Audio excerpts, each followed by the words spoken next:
ভালো ছিল। আমার হরি ঠাকুর এসে প্রশস্ত গৃহস্থ ধর্ম দিয়ে গেলেন। এই যে প্রশস্ত গৃহস্থ ধর্মটা কি? আগে ধর্ম ছিল, এখন আমার হরি ঠাকুর এসে পরম ধর্ম দিয়ে গেলেন। পরম শব্দের অর্থ কি? শ্রেষ্ঠ ধর্ম। যদি বাবা একজন একজনকে বিভেদ করে রাখে, একজন একজনকে আলাদা করে রাখে, পরম ধর্ম হয়? বলুন, আমি কোনো সাম্প্রদায়িক কথা বলতে আসিনি এখানে, যেটা বাস্তব কথা সেটাই আমি আপনাদের সম্মুখে তুলে ধরেছি।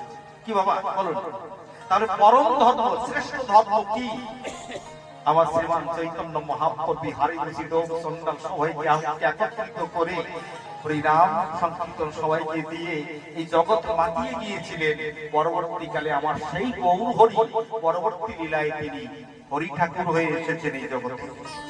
তার কারণ ভবিষ্য পুরাণ যদি কেউ অধ্যয়ন করে থাকেন, আমি প্রমাণ ছাড়া কথা বলবো না। ওম সত্য যুগে মৎস্য কুর্ম বরাহ নরসিংহা, ত্রেতা যুগে বামন পরশুরাম শ্রীচন্দ্রা, দাপার যুগে কৃষ্ণ বুদ্ধ কথা, কলির প্রথম সন্তান তথা কৃষ্ণ দাসী তথা পীতম গৌরঙ্গ কলে বরং তথায় সনাং হরি রূপ ভবিষ্যামি। বলো হরি বল, হরি বল, হরি বল। তাহলে পরম্পরার মাধ্যমে কেমন করে তিনি হরি রূপে এই জগতে এসেছেন? যদি আমরা এখানে, কিন্তু মানুষ ভেদাভেদ কখন করবে জানেন? যতক্ষণ মানুষ হৃদয়ঙ্গম করতে না পারবে, যতক্ষণ মানুষ হৃদয়ঙ্গম করতে না পারবে ততক্ষণ এই ভেদাভেদ থাকবেই থাকবেই থাকবেই। এই জন্য আমি সবাইকে অনুরোধ করব, আপনারা সবাই মহোৎসবে যাবেন, সবাই হরিনাম সংকীর্তন করবেন। কিন্তু পূর্বে আমি একটা কথা বলে যাবো, সেই কথাটা কি জানেন? সেই কথাটা হচ্ছে হরি কথা একটু শ্রবণ করবেন, হরি লীলামৃত গ্রন্থ, হরি গুরুচান চরিত্র সুধা একটু অধ্যয়ন করবেন, একটু অধ্যয়ন করবেন।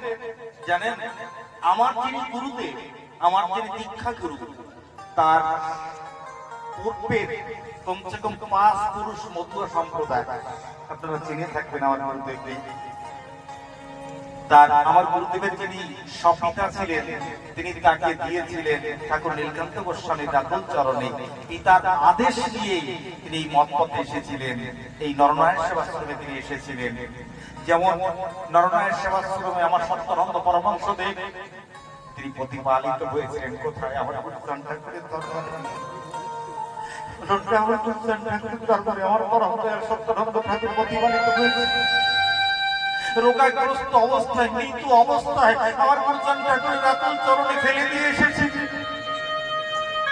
আমার গুরুচান ঠাকুরের কৃপায় আমার পরমদয়াল সত্যানন্দ ঠাকুরের জীবন তিনি সেখানে প্রতিপালিত হয়েছিলেন। আমার গুরুচান ঠাকুর চাইলে তিনি হরিনামে দীক্ষা দিতে পারতেন না? বলেন একটু, পারতেন না? দেয়নি। কেন? তো জানে তিনি যে তিনি গৃহস্থ আশ্রমের নয়, সন্ন্যাস আশ্রম। এই যিনি সন্ন্যাস আশ্রমের ভয়, তাকে আমি গৃহস্থ আশ্রমে কেন রাখবো? এই চিন্তা করে আমার গুরুচান ঠাকুরের কাছে যখন বড় বড় সাধুরা তখন সভা করতে আসতেন, আমার সত্যানন্দ পরমহংসদেব একটা পাখা নিয়ে সব সাধুদেরকে একটু সেবা করতেন। কোথায়? পুরাকান্দি ধামে আমার গুরুচান ঠাকুরের দরবারে। গুরুচান ঠাকুর সভা করে বসে আছে, সব সাধুরা তার চরণের কাছে বসে বসে সাধু সঙ্গ হচ্ছে। আমার সত্যানন্দ ঠাকুর একটা পাখা নিয়ে সবাইকে বাতাস করতে করতে যখন গভীর রাত হয়ে গেছে, ঘুমে আচ্ছন্ন হয়ে ঢুলে একজন সাধুর গার ঢোলে যখন ঘুমের ঘরে যখন একটা সাধু কার পরে পড়ে গেছেন, সাধুকে রেগে গিয়ে বলছে, ঘুমকে জয় করতে পারো না, সাধু সেবা করতে এসেছো, সরে যাও, দূর হয়ে যাও। ওই আসনে বিরাজমান ছিলেন আমার পরম দয়াল গুরুচান ঠাকুর। হাত জোর করে সাধুদেরকে বললো, সাধুরা তোমরা অনেক সাধুরা এসেছো, আমার সতীশকে একটু কৃপা করে যাও, রাজাতে ঘুম জয় হয়ে বলছে, ওরে সতীশ তুই বসে আছিস কেন? আমার সতীশ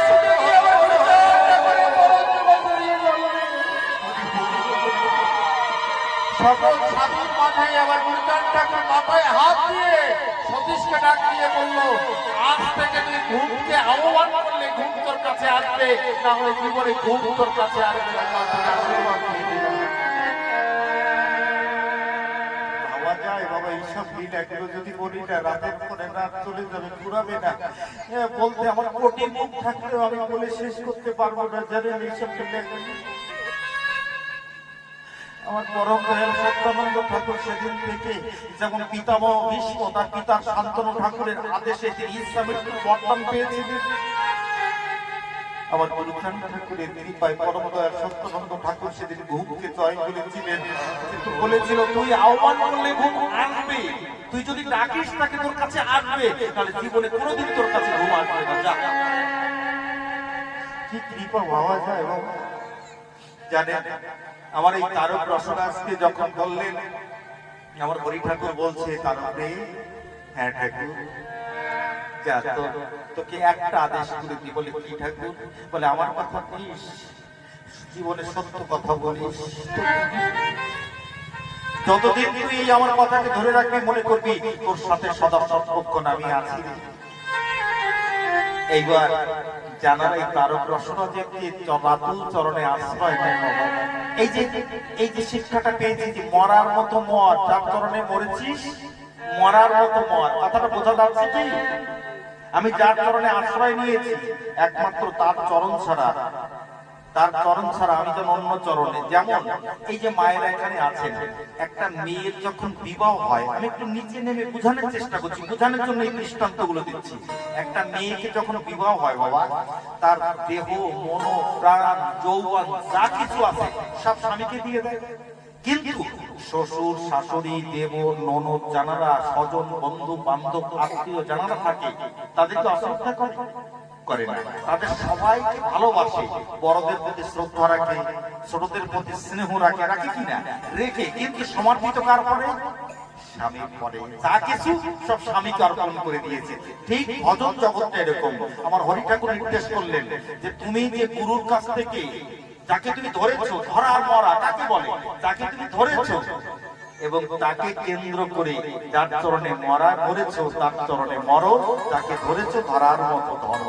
এই যে ধরার মরা বোঝা গেল কি? বোঝাতে পারলাম তো?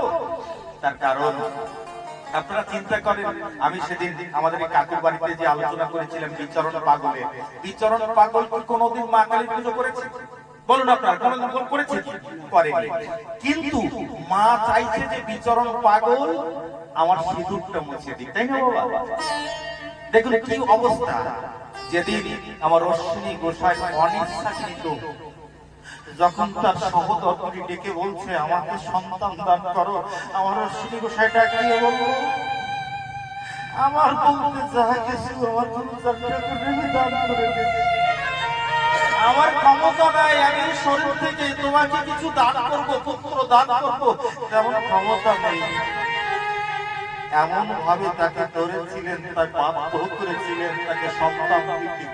সেই সন্তান দান করে তিনি মৃত্যুবরণ করবে বলে গঙ্গার জলে ঝাঁপিয়ে পড়েছিলেন। আর গঙ্গার থেকে মকর বাহিনী গঙ্গা মকরের উপরে উঠে হাত জোর করে আমার অশ্বিনীর মতো হরিভক্তের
চরণ বলি কি মাহাত্ম জানেন?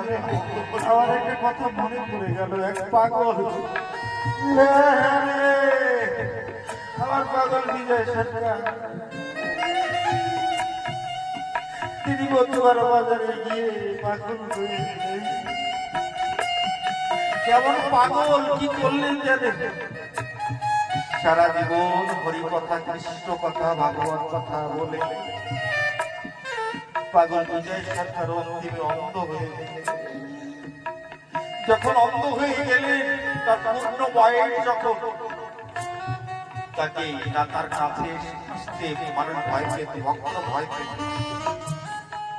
কিন্তু যখন অন্ধ হয়ে গেলেন, তার হাতটা ধরে যখন ভক্তরা আসরে উঠিয়ে দিতেন, একটা দুটো কীর্তন গাইতে না গাইতে তিনি ওই ভক্তের চরণ ধুলি নিয়ে চরণ ধুলিগুলো পুড়িয়ে মস্তক থেকে পা পর্যন্ত লাগালেন। একদিন বকুল বৃক্ষের নিচে বসে আছে এক ভক্তকে ডাকিয়ে বলছে, পাগল। হ্যাঁ বল। চোখ বন্ধ করে বলছে, বল কে এসেছিস? বলে, পাগল আমি এসেছি। তার এক ভক্ত প্রণাম করে ডাকিয়ে বলছে, পাগল আপনাকে দেখে আমার দুটো প্রশ্ন জেগেছে। বলে, দুটো প্রশ্ন জেগেছে? বলে হ্যাঁ। বলে বল। পাগল বিজয় বাবু বসে আছে, ভক্ত জিজ্ঞাসা করছে, পাগল সারা জীবন হরি কথা, কৃষ্ণ কথা তিনি শুনে এই জগতে তিনি অন্ধ হয়ে গেলেন, আপনি অন্ধ হয়ে গেলেন। বলে আরেকটা কি প্রশ্ন? বলে আরেকটা প্রশ্ন হচ্ছে, আপনি অন্ধ অবস্থায় যখন আসরে কীর্তন করেন, একটা দুটো কীর্তন গাইতে না গাইতে আসর থেকে নিচে নেমে সবার চরণে ধরে পাগল বিজয় বাবু উত্তর দিচ্ছে। কি উত্তর দিচ্ছে শুনে যান। বড় মার্মিক কথা, বড় মার্মিক কথা পাগল বিজয় বাবু আলোচনা করছেন। বলে ওরে শুনতে, এই জগতে হরি কথা, কৃষ্ণ কথা, ভাগবত কথা বলে নিজেকে কাঁদতে হয় না, শুধু অভিনয় করে মানুষকে কাঁদাতে হয়। আমি নিজে কাঁদিনি কোনোদিন হরি কথা, কৃষ্ণ কথা, ভাগবত কথা বলে, আমি শুধু অভিনয় করে মানুষকে কাঁদিয়েছি। তাই অন্তিম সময় আমার তো অন্ধ করে ভগবান বুঝিয়ে দিল যে হরি কথা বলে অভিনয় করতে নেই, নিজেকে কাঁদতে। আর ধুলি মাটি কেন? বলে আমি পাগল বিজয় সরকার, এই জগতে পরশ পাথর বলে একখানা পাথর আছে, আমি শুনেছি, আমি দেখি নাই রে, তবে আমার মনে হয় কি জানিস, এই জগতে পরশ পাথর বলে যদি কিছু থেকে থাকে, এই ভক্তের চরণ ধুলি, এই চরণ ধুলি মাটিতে পড়ে এই লোহাপূর্ণ দেহ সোনায় পরিণত হয়ে যায়।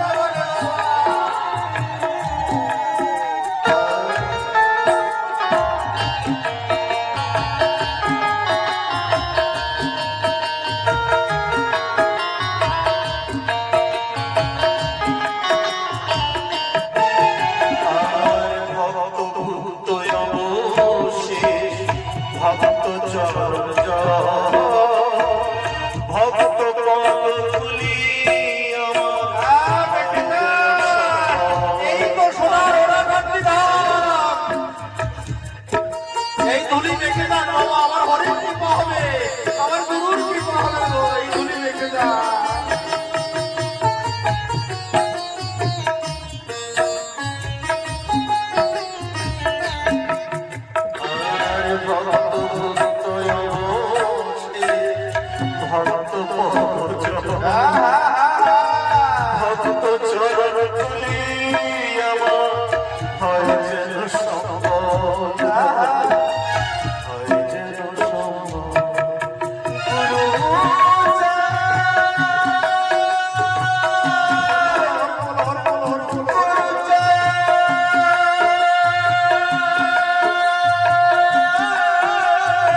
জীবন তো বৃথায় গেল,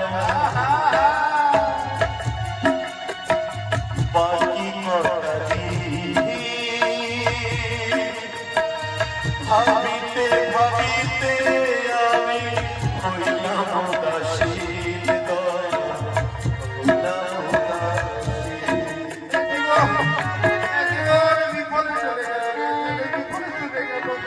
কখন জানা যায় জানো মা, এই যে হরির চরণ ভুলে আমার গুরুর চরণ ভুলে আমি এই জাগতিক জগতের মায়ার বন্ধনে যখন বঞ্চিত হয়ে যাই, প্রমাণ কখন পাওয়া যায় জানেন? যদি কেউ এই জগৎ থেকে চলে যায়, জগৎ থেকে চলে যাওয়ার পরে তার বিহারে স্কন্ধে করে হরিবল বলতে বলতে আমার কথা করে শ্মশান ঘাটে নিয়ে যায়। শ্মশান ঘাটে নিয়ে গিয়ে একটা সুন্দর চিতা সুসজ্জিত করে দিয়ে, একটা সুন্দর চিতা সুসজ্জিত করে দিয়ে সেই চিতা পরে উঠিয়ে দিয়ে একটু লক্ষ্য করে দেখবেন, আমার এই কথাগুলোর সঙ্গে একটু মিলিয়ে দিয়ে যাবেন। কেন জানেন? যখন কোনো মৃতদেহ শ্মশানে নিয়ে যায়, একটা চিতার পরে উঠিয়ে দিয়ে একটা পেটি কলসি জলে পরিপূর্ণ করে একটা কুরুল দিয়ে ভেঙে কি করে জানেন? ওদিকে কেরুয়া তাকানো যাবে না, চলো আমার বাড়ি ফিরে যায়। আমার দয়াল হরি তখন ডাক দিয়ে বলে, আয় উঠে আয়, তোর জন্য আমি এখনো পেটের মধ্যে আছি।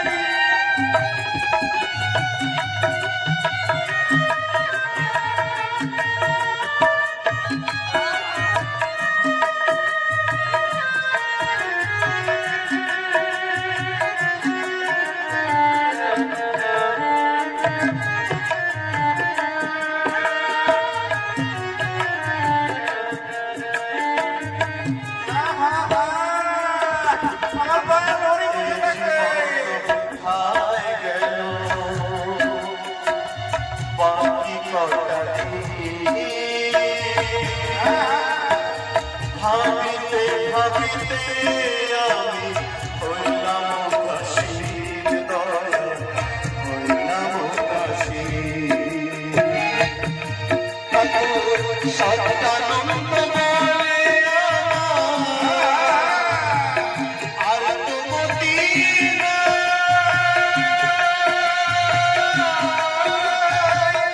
আর কিছু নাই যেন যা, আর কিছু নাই যেন যা। হরি নামে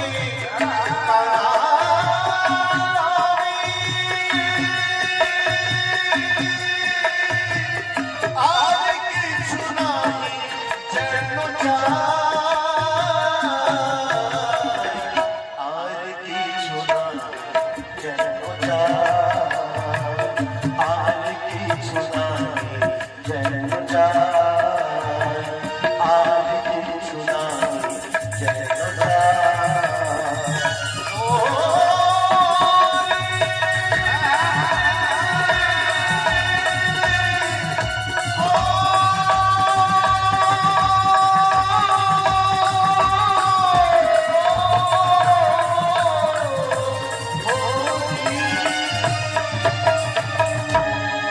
বলো বল শান্তি হরিজান হরিজান পতি প্রমানন্দ একবার হরি হরি বল বল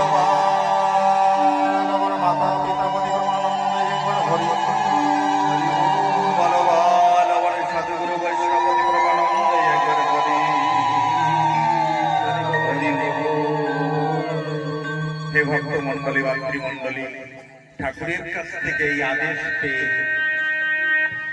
আমার তারককর্তা, আমি ছোট্ট একটা উদাহরণ দিয়ে একটা দৃষ্টান্ত দিয়ে আপনাদেরকে বোঝানোর চেষ্টা করব যে কেমন করে তিনি হরি ঠাকুরের আদর্শকে ধরে রেখেছিলেন আর সেই আদর্শ পালন করেছিল বলে তার জীবনে কি পরিণতি হয়েছিল আপনারা আসলে শুনবেন। এখনই দেখুন, এই যে বলে যাচ্ছি যে ঠাকুর নির্দেশ করলেন আমার তারককর্তাকে যে আজ থেকে সত্য কথা বলবেন। তার কারণ লয়ে নিজ নারী ব্রহ্মচারী সচ্চরিত্র রবে, হাতে কাম মুখে নাম সদা সত্য কথা কবে। পরসতী পরস্ত্রী স্পর্শ না করিবে, তুমি না ডাকিলে হরি তোমাকে ডাকিবে। সত্যবাদী জিতেন্দ্রিয় হইবে কো যেই, না থাকুক তার ক্রিয়াকর্ম হরিতুল্য সেই বড় হরি গো হরি। না থাকুক তার ক্রিয়াকর্ম, কোনো ক্রিয়াকর্মের দরকার নাই। কি কথা জানেন, আমি যেদিন চৈতন্য চরিতামৃতের একটা পয়া আর এই লীলামৃতের একটা পয়া যেদিন পড়েছিলাম না, লীলামৃতের পয়াটা যেদিন পড়েছিলাম সেদিন 24 ঘন্টা আমার মাথাটা ঘুরেছিল শুধু ভাবতে ভাবতে যে কি লিখে দিয়ে গেলেন আমার তারক রসরাজ দুটো লাইনের ভিতরে, যে সত্যবাদী জিতেন্দ্রিয় হইবে কো যেই, না থাকুক তার ক্রিয়াকর্ম হরিতুল্য সেই। আচ্ছা ভাবতে পারেন এই জগতে এই কথা আর কেউ বলেছে বলে আমার সন্দেহ। আমি এত শাস্ত্র গ্রন্থ অধ্যয়ন করেছি, আমি কোথাও পাইনি এই কথা যে কোথাও লেখা আছে যে তুমি সত্যবাদী জিতেন্দ্রিয়, অর্থাৎ তোমার ইন্দ্রিয়কে তুমি জয় করতে পারো। আমরা গান শুনি না, আমার কবি গান শুনতে গেলে পরে তমাল বাবুর একটা গান আছে, আমি শুনেছি, শুনে খুব ভালো লেগেছে আমার, যে ওরা ছয়জনা দখল করলো দেহ ঘরখানা, ওর ভিতর শ্রেষ্ঠ আছে কাম, বেটাকে হাজারো সালাম, ওর পাল্লাই করে সকল হারালাম, এখন হয়ে গেছে দিন কানা, দখল করলো দেহ ঘরখানা।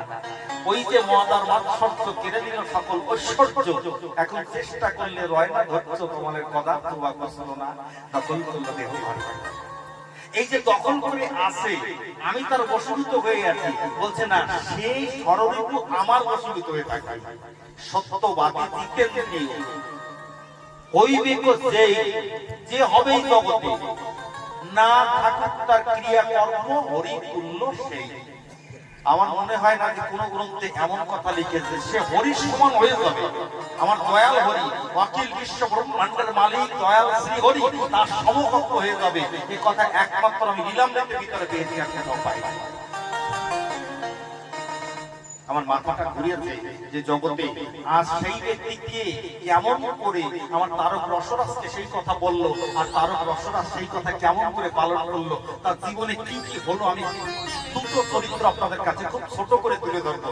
তার কারণ আমার তারক কর্তার কথা যদি বলতে যায় তাই এরকম রাত 10-15 রাত চলে যাবে, তা পুরাবে না। তার জন্য আরো অন্যান্য প্রসঙ্গের ভিতরে আমি যাবো অবশ্যম্ভাবী, প্রথম ভূমিকা নির্মাণ করে তারপর তাতে আমি আলোচনার ভিতরে প্রবেশ করবো। এবার তারক কর্তা যে কথা দিয়েছিল যে আমি তোর সঙ্গে থাকবো, জানেন যখন কবি গান গাইছে, কবি গান গাইতে গাইতে গাইতে গাইতে অনেক বড় বড় বিজ্ঞ ব্যক্তি সেই আসরে বসা রয়েছে। সে আসরে যখন বিজ্ঞ অনেক নামি দামি ব্যক্তি যখন বসা রয়েছে, হঠাৎ গান গাইতে গাইতে একটা কয়ারে বলে বসেছে যে সাগরটা ডিঙিয়ে গেল পীর জাম্বুমান। আচ্ছা আপনারা বলেন এখানে যারা আছেন, সাগর ডিঙিয়ে কি জাম্বুমান গিয়েছিল না হনুমান গিয়েছিল? বলুন, হনুমান গিয়েছিল। কিন্তু তারক কর্তা কি বললেন যে সাগর ডিঙিয়ে গেল পীর জাম্বুমান। একবার নয়, 3-3 বার যখন বলেছে, বড় সেখানে হরিদাস মিত্র নাম করে একজন বিশেষ ব্যক্তি ওখানে উপস্থিত হয়েছে, উঠে দাঁড়িয়ে বলছে দাঁড়ান সরকার মশাই। তারক রসরাজ হাত করে বলছে কি হয়েছে? বলে আপনি এত বড় ভুল আলোচনা করছেন, বলে ভুল বলছেন? বলে হ্যাঁ, আপনি এইমাত্র বললেন না যে সাগরটা ডিঙিয়ে গেল পীর জাম্বুমান, সাগর ডিঙিয়ে তো হনুমান গিয়েছিল। আপনি বারবার 3 বার, একবার নয় 3-3 বার বলছেন সাগর ডিঙিয়ে গেল পীর জাম্বুমান। তারক রসরাজ ডাক দিয়ে বলছেন আমার এই মুখ দিয়ে 3 বার বলেছেন? বলে হ্যাঁ, আপনি ওই মুখ দিয়ে 3 বার বলেছেন। বলে তাহলে একটা কথা মানেন, সাগর ডিঙিয়ে জাম্বুমানে গিয়েছিল, হনুমান যায়নি। বলেন কি আপনি? মাথা খারাপ হয়ে গেল। বলে রামায়ণ আনেন। বলে যে আমার রামায়ণ আনা লাগবে। বলে আনেন। আপনারা বললে বিশ্বাস করবেন কিনা আমি জানি না, এক এক করে 266 খানা রামায়ণ সেই আসলে এসেছিল। সব জায়গা দেখতে পায় যে সাগর ডিঙিয়ে জাম্বুমান যায়, হনুমানের কথা কোথাও লেখা নাই। 266 খানা রামায়ণ পরীক্ষা করবার পরে সমস্ত হাজার হাজার দর্শক বৃন্দ, ভক্তবৃন্দ হাত জোড় করে তারক রসরাজকে বলল, রসরাজ আপনি বলুন, আমরা সবাই জানি, বিশ্ব ব্রহ্মাণ্ড জানে যে সাগর ডিঙিয়ে হনুমান গিয়েছিল, কিন্তু এই 266 খানা রামায়ণের ভিতরে জাম্বুমানের নাম লেখা কেন? তখন আমার তারকরসার যাকে বলছি, আমাকে যাবি যে কিন্তু আমি হরি ঠাকুরের চরণে আশ্রয় নিয়েছিলাম। ঠাকুর একটা কথা বলেছিল, তার উপরে আমার কথা নিস, জীবনে সত্য কথা বলিস। আমি তাই সত্য কথা বলতে বলতে আমার ঘরে কৃপা, আমি এই মুখ দিয়ে বলেছি যে হনুমানের জায়গায় জাপমান হয়ে গেছে। আজকে দিন ওই জায়গায় জাপমান থাকবে, কাল সকালে গিয়ে সব হনুমান হয়ে যাবে। বলো হরি বল। দেখেছেন কি বাস্তব প্রমাণ, অদ্ভুত প্রমাণ নিয়ে যান যে সত্য কথা বলার কি ফল। তার একমাত্র প্রমাণ যিনি এই হরি লীলামৃত রচনা করেছিলেন, তিনি কেমন করে হরি লীলামৃত রচনা করেছেন, কোন শক্তির বলে তিনি হরি লীলামৃত রচনা করেছিলেন, শুনে যান। আমার হরি ঠাকুরের কৃপা, সেই হরি ঠাকুরের কৃপা পেয়েছিল, তাই আমি আপনাদের কাছে জানার এখানে উপস্থিত হয়েছেন।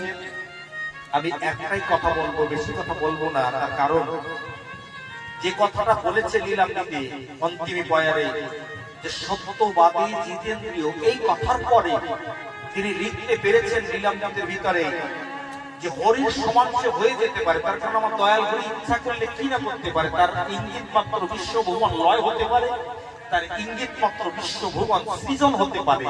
তাহলে আজ তার একটা বাক্য মানাতে আমার তারক রসরাজের বুকে কেমন করে প্রতিফলিত হচ্ছে তার বাস্তব প্রমাণ আপনারা দেখতে পেলেন, শুনতে পেলেন।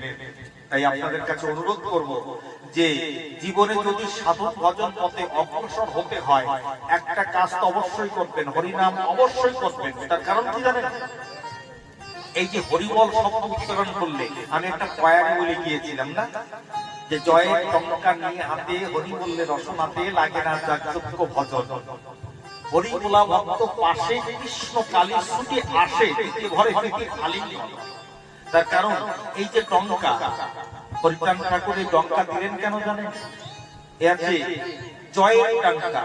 জয়ের টঙ্কা কেন বলে?